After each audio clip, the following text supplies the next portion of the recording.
आदि गुरु का मतलब पहला गुरु। पहला गुरु कौन है?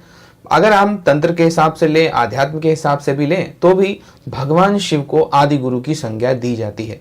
यानी कि गुरु श्रेणी की जो गुरु परंपरा है या गुरु शब्द की जो उत्पत्ति है जहाँ से होती है, वो आदिनाथ भगवान शिव जी हैं, उनसे मानी जाती है, क्योंकि उन्होंने ही यह परंपरा का विकास किया। यहीं से उनकी परंपरा हुई, बाकी शिष्य बने और धीरे धीरे करके बहुत से गुरु होते चले गए, बड़े बड़े ऋषि मुनि हुए सारे के सारे। लेकिन जो प्रथम गुरु हैं, जिनको हम आदि का मतलब होता है जिससे पहले कोई गुरु नहीं था, तो सबसे पहला गुरु है, जो सबसे पहला है, आदि है, यहाँ से शुरुआत हुई है, तो वह आदि गुरु भगवान शिव को कहा जाता है।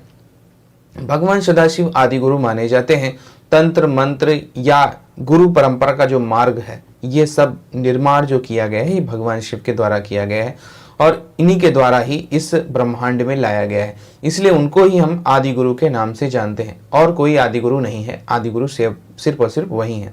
इसीलिए सबसे पहले उनको प्रणाम और नमस्कार अवश्य करना चाहिए, ताकि आप आगे अपने जो भी मार्ग है आपका, उस मार्ग में आगे बढ़ सके। इनका आशीर्वाद लेना बहुत ही ज़्यादा आवश्यक होता है।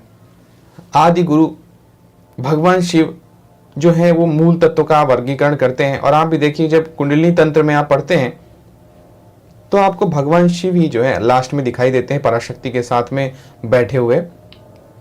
यानी कि जो शक्तियां हैं, जो परमात्मा तत्व को जो वर्गीकरण है, और शक्ति जहां जहां विद्यमान है, चाहे वो आपके कुंडली का मूलाधार चक्र हो, चाहे आपका सहस्त्रार चक्र हो, और वहां पे 1000 जो कमंडलों का जो पंखुड़ी है आपके खुल जाने की जो विधि दिखाते हैं, वहां पर भी आपको भगवान शिव ही दिखाई देते हैं। यानी पूरी परंपरा जो है भगवान शिव के आधार पे मानी जाती है। तो जब हम परमात्मा के रूप में भगवान शिव को देखते हैं, तो वहां पर वो आदि गुरु वो भी कहलाते हैं।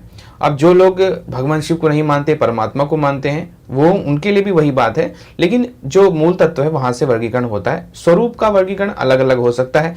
कोई नारायण को मान सकता है, कोई भगवान शिव को भी मान सकता है, कोई आदिशक्ति को भी मान सकता है। तो अलग अलग है, वो मानने पर है, लेकिन शक्तियां तो सभी जानते हैं एक ही हैं, और उसको वर्गीकरण अलग अलग हिसाब से और अपनी अपनी सोच, अपने अपने नाम जो दे दिया गया, जो रूप स्वरूप उनका बनाया हम लोगों ने,